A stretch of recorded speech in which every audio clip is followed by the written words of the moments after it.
Hi everyone, welcome back to the video. And इस video में हम लोग बहुत ही ज़्यादा इंपॉर्टेंट टॉपिक को डिस्कस करेंगे विच इज़ अबाउट डेमोक्रेसी, लोकतंत्र, जो कि class 10 political science Bihar board का चैप्टर है। सो देखिए, डेमोक्रेसी सिंपल भाषा में अगर समझे तो वो गवर्नमेंट होती है जिसको जनता इलेक्शन के थ्रू खुद वोट दे के इलेक्ट करवाती है। यानी कि डेमोक्रेसी में जो देश के लोग होते हैं वो सब वोट करते हैं और फिर जिस लीडर के लिए सबसे ज़्यादा वोट करते हैं वही लीडर एज अ रिप्रेजेंटेटिव चुना जाता है और वही आगे 5 साल के लिए रूल करता है। ठीक है, तो डेमोक्रेसी वो फॉर्म ऑफ गवर्नमेंट होती है जहाँ पे उसके लीडर को लोग, जनता इलेक्शन के थ्रू चुनते हैं। आई होप आपको क्लियर हो गया होगा कि डेमोक्रेसी क्या होती है। और डेमोक्रेसी को हिंदी में लोकतंत्र कहते हैं। और अगर बात करें कि टाइप ऑफ गवर्नमेंट, कितने टाइप की गवर्नमेंट होती है, तो पहले तो डेमोक्रेटिक वही होती है जिसको लोग चुनते हैं। अपने लीडर को चुनने का जो पावर होता है वो लोगों के हाथ में होता है थ्रू इलेक्शन। जैसे example India. Non democratic government वो होता है जिसमें जनता नहीं चुनती है इलेक्शन के थ्रू अपने रिप्रेजेंटेटिव या लीडर को। और इसका एग्जांपल है म्यांमार और चाइना। चाइना में एक ही पार्टी है जो कि बार बार इलेक्शन जीतती है, जिसका नाम है चाइनीज़ कम्युनिस्ट पार्टी। तो डेमोक्रेसी है वो नहीं है, वो है नॉन डेमोक्रेटिक गवर्नमेंट। अब एक होती है मोनार्की, जिसमें कि राजा का बेटा राजा बनता है, वही वाली गवर्नमेंट होती है। Example Saudi Arabia. ठीक है, और यहाँ पे लोगों के पास कोई राइट नहीं होता, लोगों के पास कोई भी राइट नहीं होता अपने लीडर या रिप्रेजेंटेटिव को चुनने का।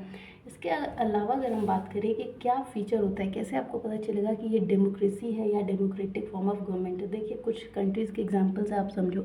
सबसे पहले हम पाकिस्तान की हेल्प से समझते हैं। तो पाकिस्तान के अंदर मिलिट्री रूल चलता है, लेकिन दुनिया जो है कहने को पाकिस्तान को भी एक डेमोक्रेसी कंट्री कहती है या डेमोक्रेटिक कंट्री कहती है जहाँ पे डेमोक्रेसी रहती है, लेकिन ऐसा है नहीं। वहाँ पे मिलिट्री रूल होता है। वहाँ के जो प्राइम मिनिस्टर थे नवाज शरीफ, उसको परवेज मुशर्रफ हटा देते हैं। फिर वो क्या करते हैं कि खुद ही अपने आप को प्रेसिडेंट घोषित कर देते हैं। और जब प्रेसिडेंट घोषित कर देते हैं तो वो बिल्कुल सही तरीके से नहीं होता, तो फिर वो कॉन्स्टिट्यूशन में चेंज लाते हैं जिसके थ्रू नेशनल असेंबली और स्टेट असेंबली में भी जो भी जनता वोट देती थी, अब वो जीतता जो भी पावर था वो किसके हाथ में था, नवाज शरीफ के हाथ में नहीं था, परवेज मुशर्रफ के हाथ में था। तो वो चाहे जनता विरोध करे चाहे कुछ भी करे, बनते हैं कौन, परवेज मुशर्रफ ही, क्योंकि वो मिलिट्री के हेड है। और ये 2002 के रेफरेंडम के थ्रू हुआ था, क्योंकि उन्होंने जनता से पूछा था कि कौन कौन चाहता है कि परवेज मुशर्रफ आगे 5 साल के लिए बने।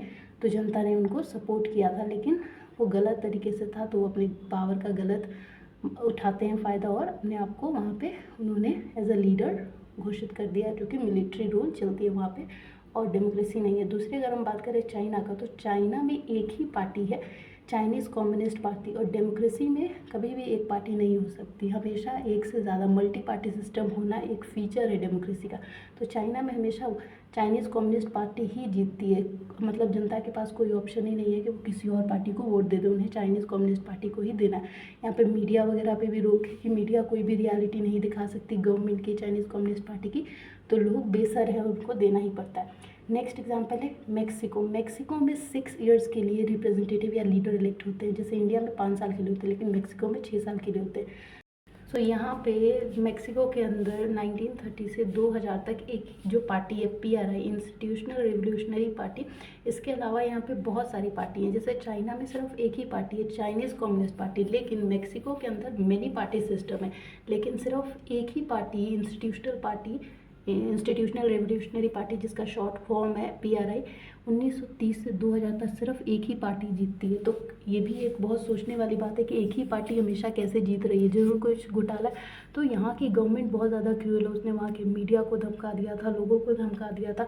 तो कोई भी मेक्सिको की जो गवर्नमेंट उसकी रियलिटी नहीं दिखाता था, जिसके कारण इतने सालों तक इसी पार्टी का राज रहा, इंस्टीट्यूशनल रिवोल्यूशनरी पार्टी का। तो ये भी एक फीचर है डेमोक्रेसी का कि बहुत सारी पार्टीज़ का होना भी ज़रूरी है और उन सब का बराबर इलेक्शन में पार्टिसिपेट करना भी ज़रूरी है, और वो जनता पर निर्भर करता है कि वो किस पार्टी को जिताना चाहती है या हराना चाहती है। इसके अलावा अगर एक एग्जांपल से समझे सऊदी अरेबिया, तो 2015 के अंदर कोई भी वुमन जो थी वो वोट नहीं कर सकती थी, लेकिन डेमोक्रेसी का एक बहुत ही स्पेशल फीचर है, 1 वोट इज़ 1 राइट। तो चाहे मेल हो, फीमेल हो या कोई भी हो, हर एक को वोट देने का अधिकार है और उतनी ही वैल्यू होती है सबकी। तो सऊदी अरेबिया। अगर एक और कंट्री से समझे जिम्बाब्वे, जो कि ब्रिटेन की कॉलोनी है, तो 1980 में जैन PF एक पार्टी है, वहाँ पे रॉबर्ट मुगेबे जो है वो लीडर बनते हैं, लेकिन 2017 में उनको रिज़ाइन करवा देता है ज़बरदस्ती, क्योंकि ये डेमोक्रेसी जो है वो फॉलो नहीं कर रही थी इस कंट्री के अंदर। तो डेमोक्रेसी के अगर फीचर की बात करें तो सिटीजन्स का पार्टिसिपेशन, यानी कि हम लोगों का, हम जनता का पार्टिसिपेशन होना एक वन स्पेशल फीचर है। अगर लोग इलेक्शन में पार्टिसिपेट नहीं कर रहे तो वो डेमोक्रेसी नहीं होगी और ना ही डेमोक्रेटिक फॉर्म ऑफ गवर्नमेंट मानी जाएगी, क्योंकि जनता ने तो चुना ही नहीं। डेमोक्रेटिक फॉर्म ऑफ गवर्नमेंट वही होती है जिसके लोग उसको चुनते हैं। फ्री एंड फेयर इलेक्शन करवाना ज़रूरी है। जैसे सऊदी अरेबिया में औरतें नहीं दे रही थी तो सबको वोट देने का हक है। One vote is one right. Universal adult franchise, यानी कि 18 साल के बाद या 21 साल के बाद जिस भी कंट्री में जैसा कानून है, हर एक युवा को देने का हक है और होना चाहिए। और अकाउंटेबल होती है डेमोक्रेटिक फॉर्म ऑफ गवर्नमेंट, यानी कि आंसरेबल होती है, क्योंकि हम लोग खुद चुनते हैं तो हम इनसे जवाब मांग सकते हैं सरकार से अगर ये कुछ भी गलत डिसीजंस लेती है। अगर इसके बात करें तो अगर इतनी अच्छी है, किस एक सिक्के के दो पहलू होते हैं ना, तो डीमेरिट्स भी होते हैं। ऐसा नहीं है कि डेमोक्रेसी बहुत अच्छी है, लेकिन बाकी सब अगर कंपैरिजन ऑफ गवर्नमेंट से देखें तो डेमोक्रेसी बहुत अच्छी मानी जाती है। और हमारे कंट्री जैसे बड़े कंट्री में बहुत अच्छे से ये इफेक्टिवली काम करती है। इसके डीमेरिट्स देखिए, लीडर्स फिक्स नहीं होते, हर 5 साल के बाद चेंज होते रहते हैं, या किसी किसी कंट्री में 6 ईयर्स के बाद। सो यहाँ पे ये बहुत बड़ी प्रॉब्लम है। जब तक एक सरकार आती है तब तक, जब तक वो चली जाती है फिर आधा से ज़्यादा काम रुक जाता है, तो वो कहीं ना कहीं धप पड़ जाता है। तो ये डीमेरिट है। पॉलिटिकल कंपटीशन बहुत ज़्यादा होता है, क्योंकि डेमोक्रेसी के अंदर एक से ज़्यादा पार्टी होती है, ऑपोजिशन पार्टी होती है, तो कंपटीशन बना रहता है। और अपनी सत्ता के लिए लोग झूठे वादे भी करते हैं जो कि बाद में पूरे नहीं करते।